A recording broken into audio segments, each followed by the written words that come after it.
नमस्कार। हम सबको पता है कि हम सबसे पहले वाले आखिरी सेशन है, तो हम कोशिश करेंगे कि हम आप पे ज़्यादा दिक्कत ना डालें। होपफुली इस सेशन में से कुछ यूजफुल निकल के आएगा हमारे सारे ऑडियंस के लिए। तो मैं बहुत आभारी हूँ कि मेरे पास एक बहुत ही उत्कृष्ट पैनल इकट्ठा हुआ है। हमारे जो गेस्ट्स हैं वो अपनी फील्ड के लीडर्स हैं। मैं 5 मिनट लेके सबसे गुजारिश करूंगा कि एक एक करके अपना बहुत एक संक्षिप्त इंट्रोडक्शन हमारे ऑडियंस को दें और फिर हम अपनी डिस्कशन शुरू करेंगे। हमारा पेन।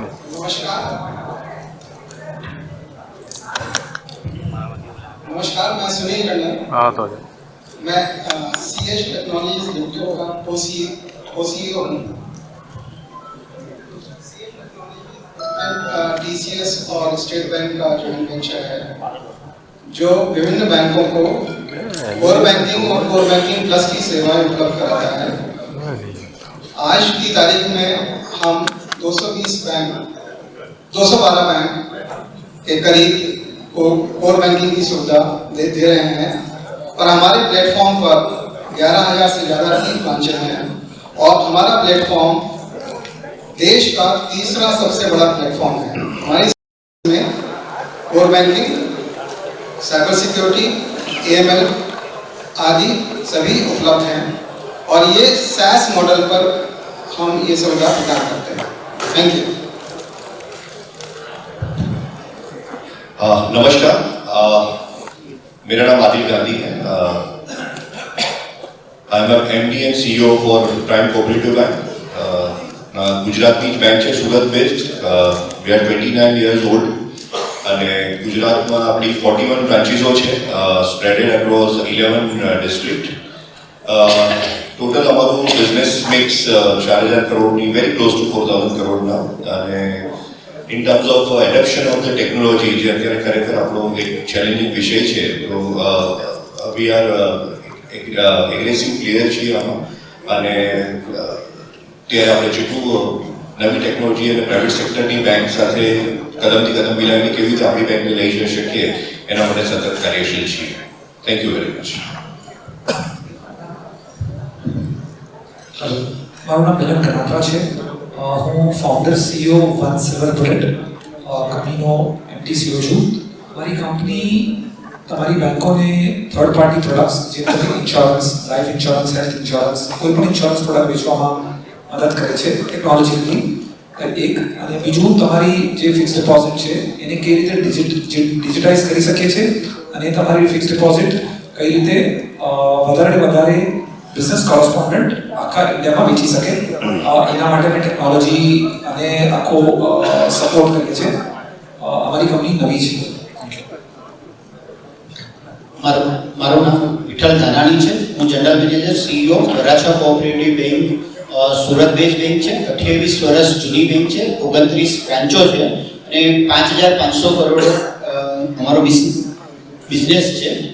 જ્યારે કાસા ડિપોઝિટનો અમને જ્યારે એવોર્ડ મળ્યો ત્યારે આખા ગુજરાતમાં સૌથી વધારે મોર ધેન 50%થી પણ વધારે કાસા ડિપોઝિટ છે અને ટેકનોલોજીની અંદર હંમેશા અગ્રેસર રહેતી અમારી બેંક છે। અને સુરત બેઝ બેંક છે। અમારું કાર્યક્ષેત્ર મલ્ટી સ્ટેટ છે, એન્ટાયર ગુજરાત, એન્ટાયર મહારાષ્ટ્ર અને union territory Diu Daman Dadra Nagar Haveli.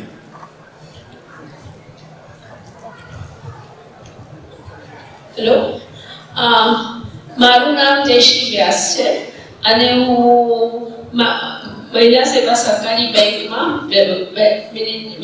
MD તરીકે કામ કરું છું। પણ ખરેખર તો જે બેંક કોણે બનાવી છે એ તો 11 છે, 11 ભટ્ટ છે, પણ અત્યારે અમારી સાથે નથી એટલે હું અહીંયા આવી છું, અધરવાઇઝ દાદા। અને અમારી જે બેંક છે એમાં ઇન્ફોર્મલ સેક્ટરવાળી બધી વિમેન છે અને અત્યારે 50 વર્ષ થયા છે એટલે ત્રણ લોકો છે, ત્રણ તેવા લોકો છે તેનું અમે જુદી જુદી રીતે કામ કર્યું છે। આ બહેનો પહેલા તો જે કામ કરતી બહુ જ અઘરું કામ કરતા હતા, પણ જ્યારે હવે ATM પણ આવી ગયું છે અને બીજી બધી વસ્તુ પણ આવી ગઈ છે ત્યારે બધા લોકો સારી રીતે કામ કરે છે। બીજી વસ્તુ એ પણ છે કે હવે જે બીજી બહેનો છે તે બહેનો તો બહુ સારી રીતે વધારે ભણેલી પણ છે એટલે વધારે સારું કામ કરે છે. અને ત્રીજું છે કે હવે અમે એસએમઈની લોન પણ શરૂ કરી છે એટલે અત્યારે અમને એમ છે કે હજી પણ વધારે આપણે કરવું હોય તો ટેકનોલોજી પર વધારે અમારે કામ કરવું જોઈએ. नमस्ते, मैं सुमित फडणवीस, आपको पहले इंट्रोड्यूस हो चुका है. मैं EDM CTO of Sarvotra Technologies. Thank you. નમસ્કાર, હું વત્સલ દેસાઈ કાલુપુર કોમર્શિયલ કોઓપરેટિવ બેંકના પ્રતિનિધિત્વ તરીકે અત્યારે છું. અમારી બેંક 19,600 કરોડ કરતાં વધારે બિઝનેસ ધરાવે છે અને ગુજરાત અને મહારાષ્ટ્રમાં 64 બ્રાન્ચોથી દરેક કસ્ટમરને સુરક્ષિત સેવાઓ આપી રહ્યા છે. અમે ISO સર્ટિફાઈડ કોઓપરેટિવ બેંક છે. We are committed to provide safe and secure and strong banking through our traditional channels as well as alternative channels also. Thank you. Thank you. मेरा नाम रजत गुलाटी है. मैं को-फाउंडर हूँ प्लूटस वन का. हम एक payment as a service startup हैं. हम NPCI के साथ काम करते हैं और भारत कनेक्ट जो पहले BBPS होता था उसके लाइसेंस और पैनल TSP हैं. हम नोएडा में बेस्ड हैं. तो अब आप सारे पैनलिस्ट को एक बार देख चुके हैं.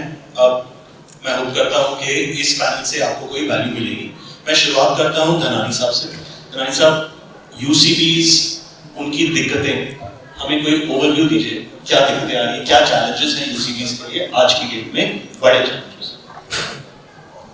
હા, અર્બન કોઓપરેટિવ બેંક સામેના પડકારો. સર, અમારો ઓડિયન્સ મોટાભાગે ગુજરાતી છે તો હું ગુજરાતીમાં વાત કરવાનું પ્રિફર કરીશ. તો આજના જે ઇનોગ્રેશન સેશન છે એના અંદર જ આજે સહકાર સેતુનો હેતુ માનનીય જ્યોતિદ્ર મામાએ કીધો કે ભાઈ ટેકનોલોજી ખૂબ ખર્ચાળ ટેકનોલોજી છે એટલે સૌથી મોટામાં મોટી ચેલેન્જ છે ટેકનોલોજીની છે અને એના માટે અમરેલા ઓર્ગેનાઇઝેશન્સ દાસરની કમિટીથી લઈને આજની તારીખમાં અમરેલા ઓર્ગેનાઇઝેશન્સ બન્યું છે. પેલો આજે ટેકનોલોજી માટેનો પડકાર છે.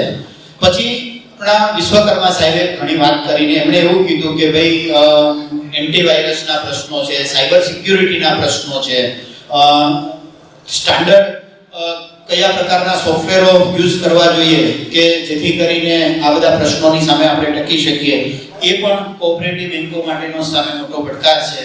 અને માનનીય મુખ્યમંત્રીશ્રીએ પણ સરસ મજાની વાત કરી કે પ્રશ્નો માટે અમે બેઠા છીએ, તમે અમારી પાસે ગમે ત્યારે આવી શકો. બીજી સરસ સાહેબે વાત કરી કે ભાઈ ટેકનોલોજી મોટો પડકાર છે પણ અહીંયા બેઠા અમારા કોઓપરેટિવ મિત્રોને એમણે એક સરસ વાત કરી કે આ પડકારને તમે તકમાં ઝીલી લો, તક તરીકે ઝડપી લો, એવી પણ સાહેબે વાત કરી.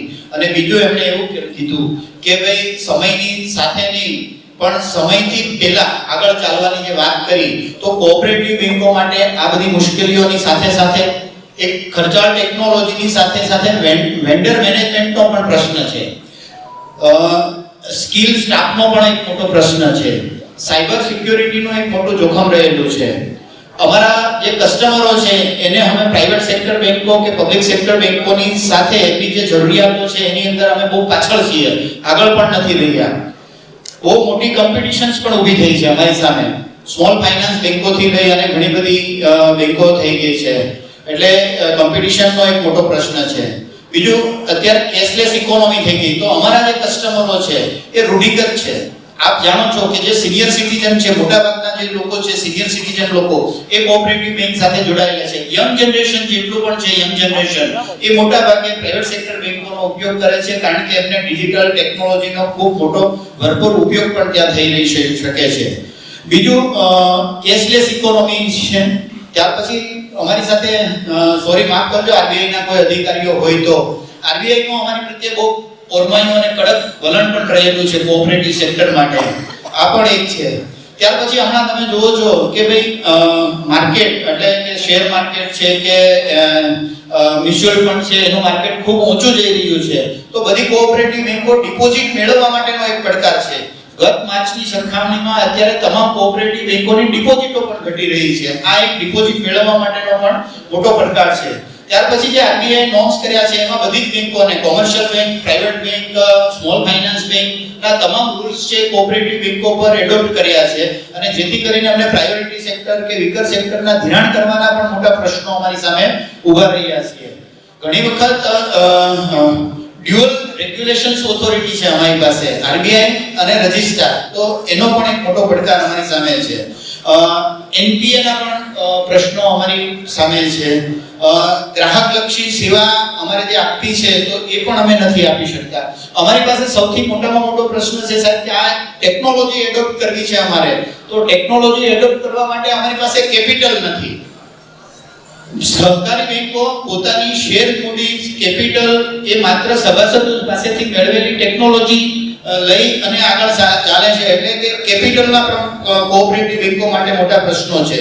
અને મેં કીધું એમ કે ટેકનોલોજી ખર્ચાળની સાથે સાથે વેન્ડરોને પણ અમારે અમારા એમ્પ્લોયી કરતા પણ વધારે સાચવવા પડે છે. આ એક સૌથી મોટો પડકાર અમારી સામે કોઓપરેટિવ બેંકો સામે છે સર. बहुत बहुत शुक्रिया. तो कुछ प्रॉब्लम्स तो आपने जो बड़े चैलेंजेस हैं वो बताए. अब ये देखते हैं कि इस पे बैंक्स एक्चुअली कर क्या रहे. तो मैं वत्सल जी के पास जाऊँ, आप हमें बताएंगे कि आपका बैंक क्या कर रहा है और आप दूसरे बैंकों को क्या देखते हैं टेक्नोलॉजी की अडॉप्शन में, और उससे जो ग्राहक की सेवा है उसको कैसे इम्प्रूव करते हैं. आपको उनमें क्या ट्रेंड्स दिखते हैं और आपका बैंक क्या कर रहा है. Thank you.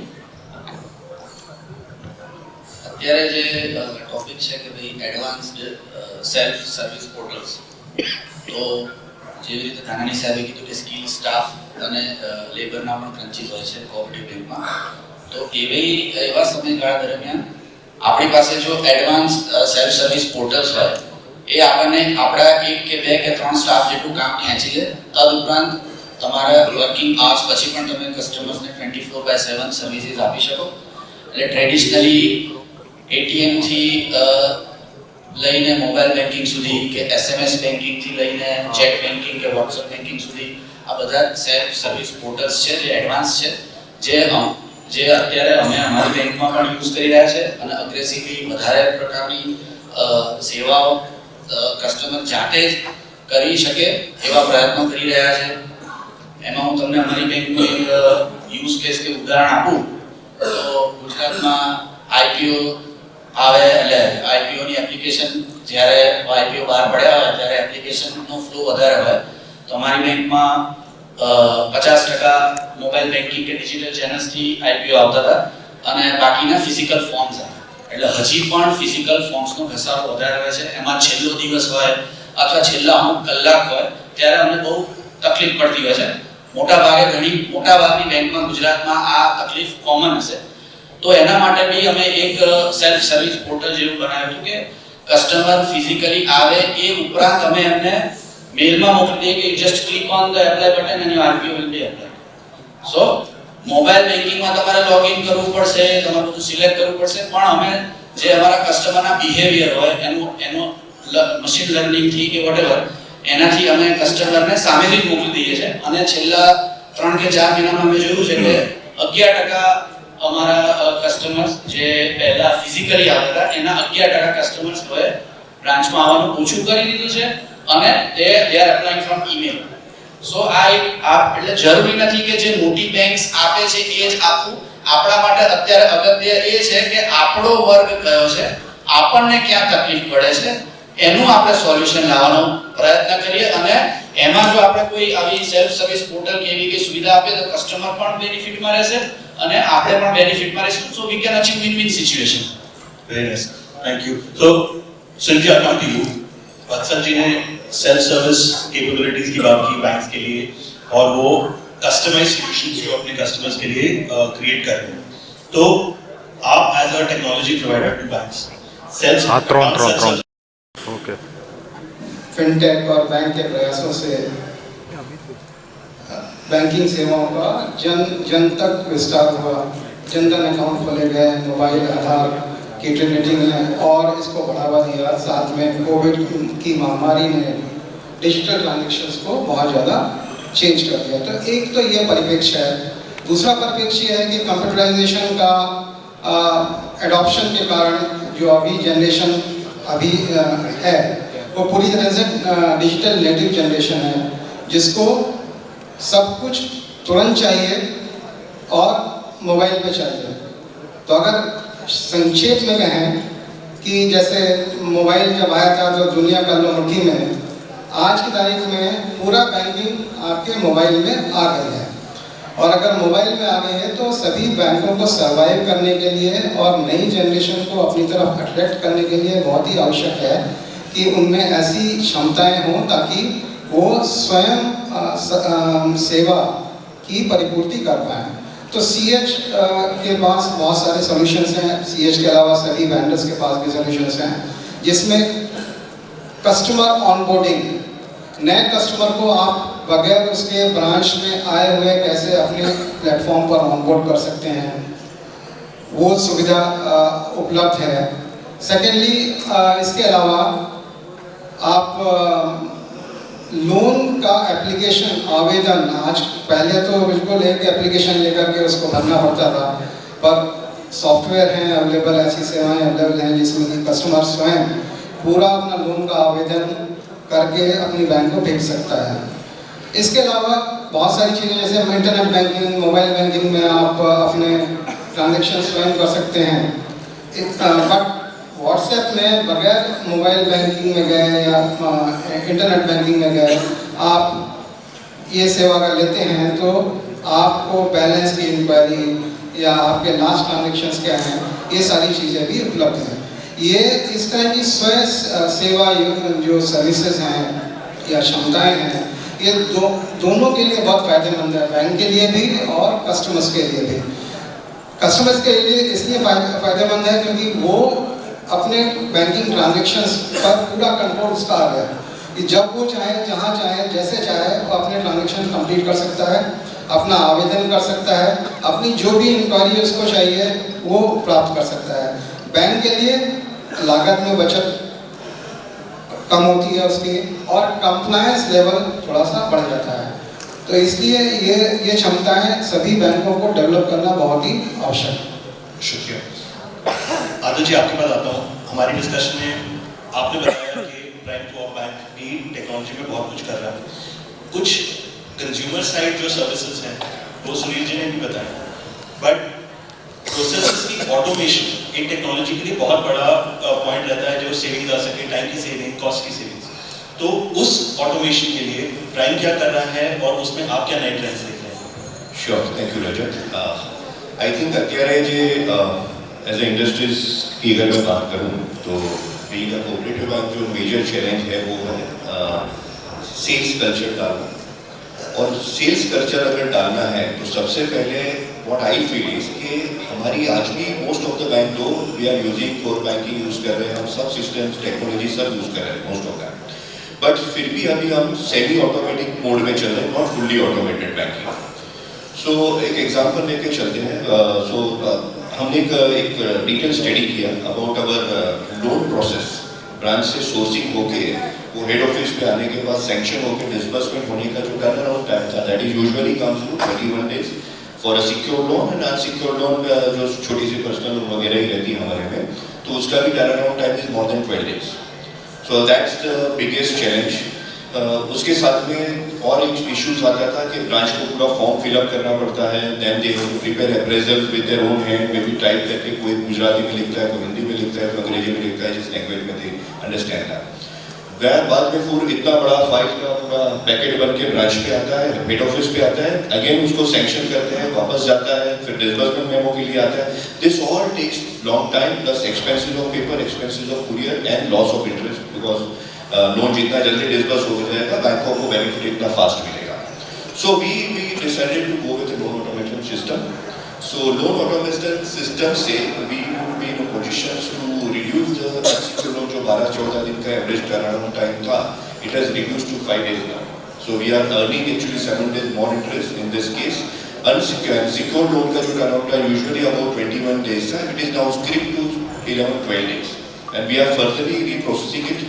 So जिससे it is fully automated. By the way, we have developed a very nice APIs also, जो काफी कुछ सिक्योरिटी चेक्स लोन के टाइम पे है, आज भी कोऑपरेटिव बैंक नहीं कर रहे हैं। कि एग्जांपल लेके चले, PAN, Aadhaar, everyone is authenticate हो रहा है, but what about their income tax returns, what about their bank statements, what about we are always analysing their liabilities while taking a CIBIL, but what about account aggregator कि जहाँ पे उनका deposits और liabilities के साथ एसेट भी हम लोग क्यों ना कर रहे हैं। So this entire software is design that way that it's verify all this and उसके बाद में खुद का एक एल्गोरिथम रन करके which is for sanctioning authority who is going to sanction that उनको पूरा फाइल रेफर करना भी नहीं पड़ेगा, which is have a metering facility, which is a very unique concept. So हमने 6 एल्गोरिथम्स डेवलप किए हैं जिसमें जो प्राइमरी लोन के कंसेप्ट से सिक्योरिटी वैल्यू क्या है तो उसके ऊपर फिर गिव्स ग्रीन, रेड, ऑरेंज और येलो वो जोन में डिस्ट्रीब्यूट हो जाएगा फाइल. सेकंड इज उनका CIC rating. Third one is his internal rating जो हमने डेवलप किया है मैकेनिज्म उसके साथ में. Fourth one is a very unique concept which is risk rating developed by CIBIL. तो उसका भी API हमने कराया है. So that is generally CIBIL से हमें उनका रेटिंग्स वगैरह पता चलता है, लेकिन अगर वो बंदे का risk rating in the sense के if is changing the address frequent, is changing the mobile number frequent, you know काफी कुछ बैंकों में अलग अलग इंक्वायरी करिए तो वो इतना माइक्रो लेवल पे हम नहीं देख पाते. So that risk rating is also come between 1 to 10, which is 1 is good and 10 is bad. So all this algorithm will help us to immediately trace that application कि उसमें क्या है. तो वही से हम easily जान सकते हैं कि उसको लोन देने लायक है या तो further application में जाना है. And straight away that loan gets sanctioned.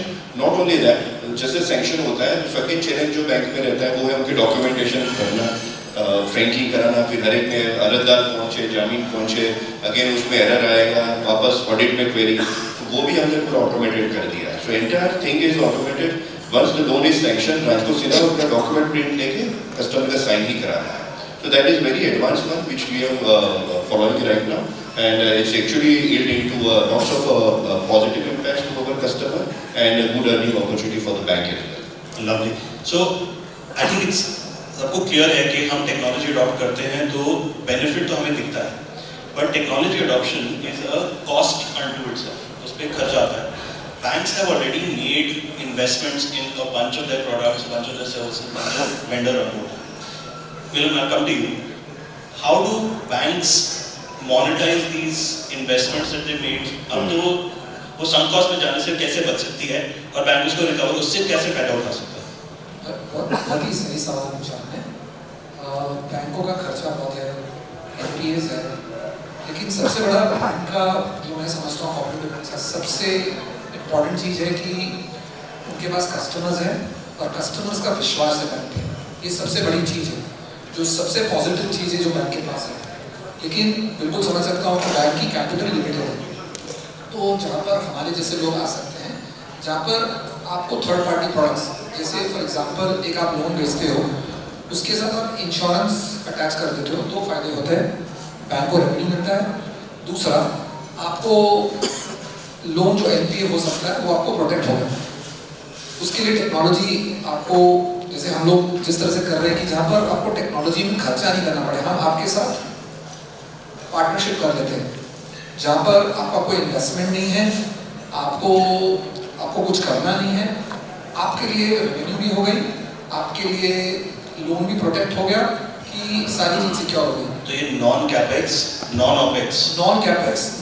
Opex और आपको ये पूरा प्लेटर पे मिल गया.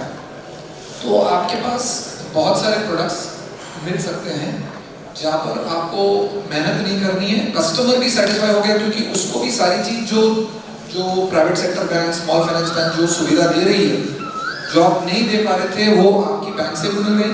तो आपका कस्टमर भी रिटेन हो गया, आपका कस्टमर का विश्वास आपसे ज़्यादा बढ़ गया क्योंकि आप उसका ये भी ख्याल कर रहे हो कि कोई भी रीज़न से वो लोन नहीं दे पाता है तो आपका NPA भी नहीं होना.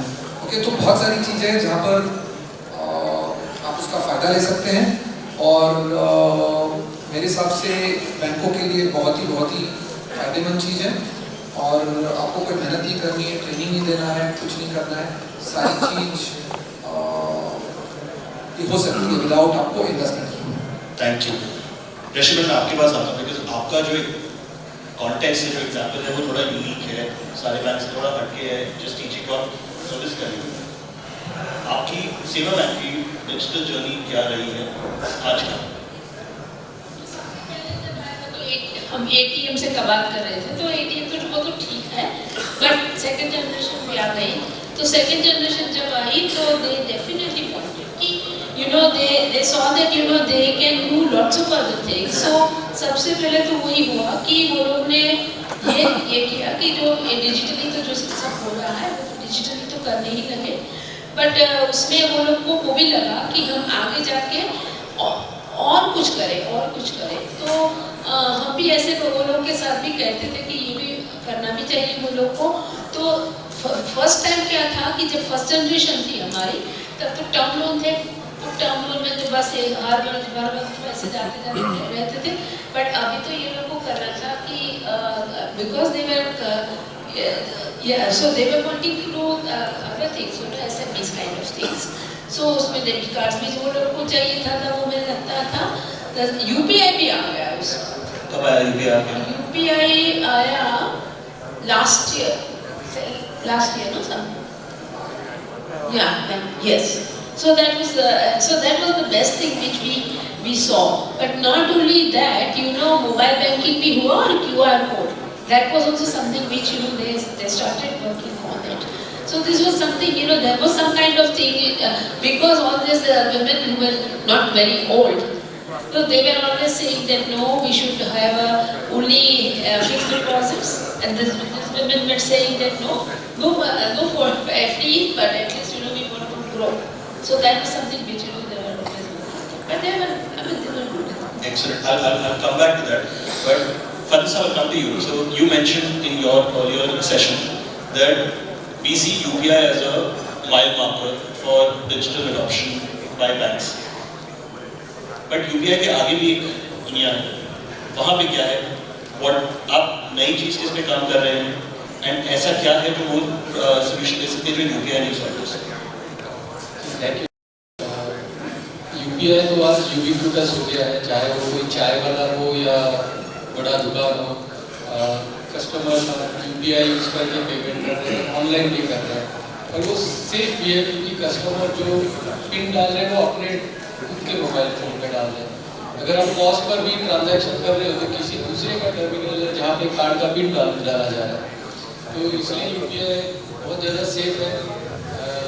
इसलिए बहुत सारे नए यूज़ केस यूपीआई के अंदर भी आ रहे हैं।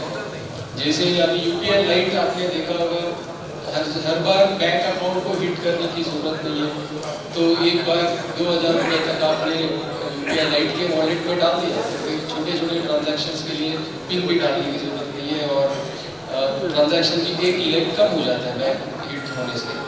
बट उसका यूपीआई लाइट का ऑटो पे करके फीचर नया है कि मैं ये कर सकता हूँ कि अगर मुझे यूपीआई लाइट के वॉलेट में 1000 रुपये हमेशा रखने हैं, तो जैसे ही वो बैलेंस कम हो जाए वो उसमें टॉप अप कर देगा।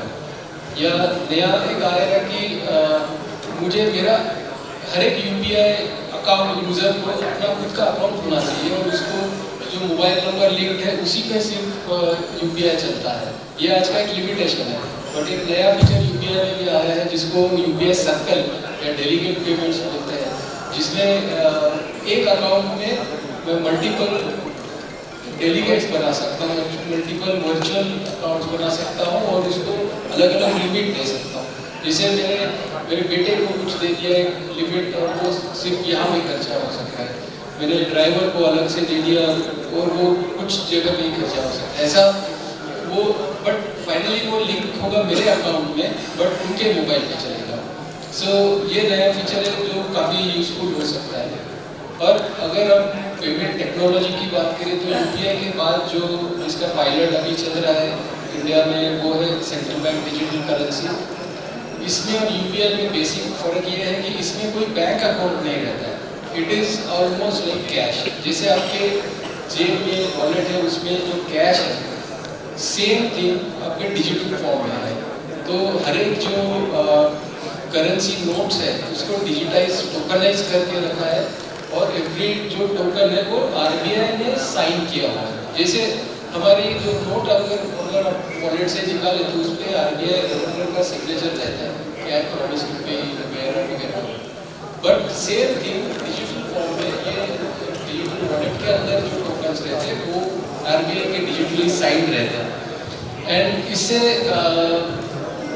एक फ़ायदा ये हो सकता है कि बैंकिंग सिस्टम पे कभी कभी बहुत ज़्यादा प्रेशर आ जाता है। जैसे गवर्नमेंट ने कुछ सब्सिडी बांट दिया, पेमेंट्स बांट दिए, तो दो तीन दिन में सारे लोग वो विड्रॉ करके लेके जाते हैं और इससे बैंकिंग सिस्टम पे बहुत ज़्यादा प्रेशर आता है। अगर वो डिजिटल करेंसी है तो it is almost like cash but giving digitally. But CBDC अभी पायलट में है एंड उसकी यूज केस अभी पायलट में है और आगे जाके जो नए नए यूज केसेस आ रहे हैं, जैसे प्रोग्रामेबल सीबीडीसी है जिसका लॉन्च हुआ कि अगर किसान क्रेडिट कार्ड जो उसका कुछ हिस्सा ये बीज लेने के लिए होता है, कुछ हिस्सा फर्टिलाइजर के लिए होता है, कुछ हिस्सा कैश होता है, तो ये अभी फिजिकली पॉसिबल नहीं है, बट ये सीबीडीसी में पॉसिबल हो रहा है। शुक्रिया। हमारी एक डिस्कशन में जो बाहर हो रही थी, एक मुद्दा रानी जी ने रेज किया था जिसके हम पहले डिस्कशन कर रहे थे कि जो यूसीबीज हैं उनके पास जो ऑडियंस आ रहा है वो सीनियर सिटीजन का ज़्यादा आ रहा है, मिडिल एज का ज़्यादा है। जो नया बैंकिंग का यूज़र है वो अभी बैंक के पास नहीं आ रहा, यूसीबी के पास नहीं आ रहा। तो अब मैं सबके पास एक सवाल छोड़ दूंगा या दो सवाल छोड़ता हूँ। एक सवाल, ये यंग यूज़र एनटीपी वाला जो एक कस्टमर है वो कैसे आएगा यूसीबी के पास, और दूसरा कि बैंक की तरफ से आपको क्या चाहिए फिनटेक पार्टनरशिप्स जो आप इनकी टेक्नोलॉजी यूज कर सकें और अपने कस्टमर का एक्सपीरियंस बढ़ा सकें। बेटा जी आपसे शुरू करते हैं। हाँ जी सर, आपने सही बात किया है कि हमारे पास जो कस्टमर का बेस है वो अभी सीनियर सिटीजन्स है।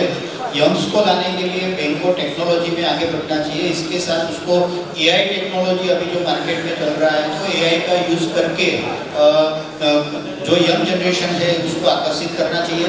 साथ साथ में हमको ब्लॉकचेन जो सिक्योरिटी के वाइज है, हमारा जो कस्टमर है उसको पता नहीं है, कोई एसएमएस आ जाता है या तो कोई लिंक आ जाता है तो ओपन कर देते हैं, तो हम ऐसा अवेयरनेस के कार्यक्रम जो साइबर सिक्योरिटी के अवेयरनेस के कार्यक्रम को ऑर्गेनाइज करके ये सीनियर सिटीजन को तो हम बचाते हैं, लेकिन ये जो बड़ी टेक्नोलॉजी ब्लॉकचेन के साथ की बड़ी टेक्नोलॉजी लाएंगे तो एक कोऑपरेटिव बैंक में यंग जनरेशन भी आ रहा है।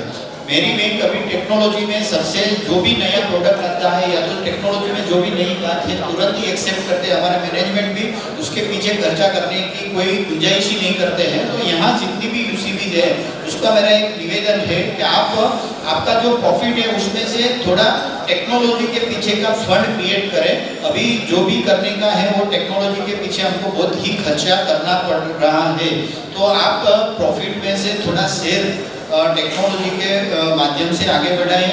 अभी कस्टमर को हम मोबाइल बैंकिंग नहीं देंगे, नेट बैंकिंग नहीं देंगे, तो आप जो बात कर रहे हैं कि न्यू जनरेशन हमारे पास नहीं आएंगे, तो इतनी भी जो टेक्नोलॉजी है वो एडॉप्ट करना चाहिए। और यहाँ जितने भी हमारा कोऑपरेटिव बंधु है इनके भी मेरा एक निवेदन है कि हमारी कोई मदद वराछा कोऑपरेटिव बैंक टेक्नोलॉजी में बहुत ही एग्रेसिव है, बहुत सारी एडॉप्ट किया है, तो किसी को भी हेल्प चाहिए तो हमारे पास आ सकता है, फिट टू फ्री कांटेक्ट भी कर सकता है, हमारे बैंक की विजिट भी कर सकता है। मैं सबको इनवाइट करता हूँ मेरी वराछा कोऑपरेटिव बैंक की ओर से आपको सब।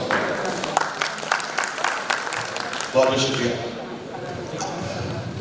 मैं मिलन आपके पास आऊँगा, जो नया यूजर है उसका 1 मिनट का आंसर कि नया यूजर कैसे आएगा उसी को। नया यूज़र बैंक के लिए डिपॉजिट बहुत ज़रूरी है, तो अगर आप आपका डिपॉजिट डिजिटल कर देते हो और तो एक this is a new way of एक इजी रास्ता है, एक इजी रस्तो चले તમારા નવા કસ્ટમરને લાવવાનો, જેતો કે બીસી સબ બીસી બિઝનેસ કોરસ્પોન્ડન્ટ બનાવો ફિનટેક સેવાઓને, અને એ તમારા માટે ડિપોઝિટ નહીં કરી શકે છે, અને એનો મતલબ છે કે તમારા માટે નવા आपके लिए नए कस्टमर्स आ रहे हैं और ये कस्टमर्स आपको बाद में और भी आप उसको प्रोडक्ट्स बेच सकते हो, सब कुछ कर सकते हो, तो आपके डिपॉजिट्स डिजिटाइज करना बहुत ज़रूरी है। शुक्रिया। अगर हमारे पास और समय होता तो हम ज़रूर कुछ सवाल आपसे भी लेते, बट सारे पैनलिस्ट यहाँ अवेलेबल होंगे, आपने जिनसे जो बात करनी है आप कर सकेंगे, पर अब मैं आपको आपके लाइन से नहीं रखूंगा। हमारे लिए पेशेंस रखने के लिए बहुत बहुत शुक्रिया। मैं अपने पैनलिस्ट का शुक्रिया अदा करना चाहूँगा। Thank you so much.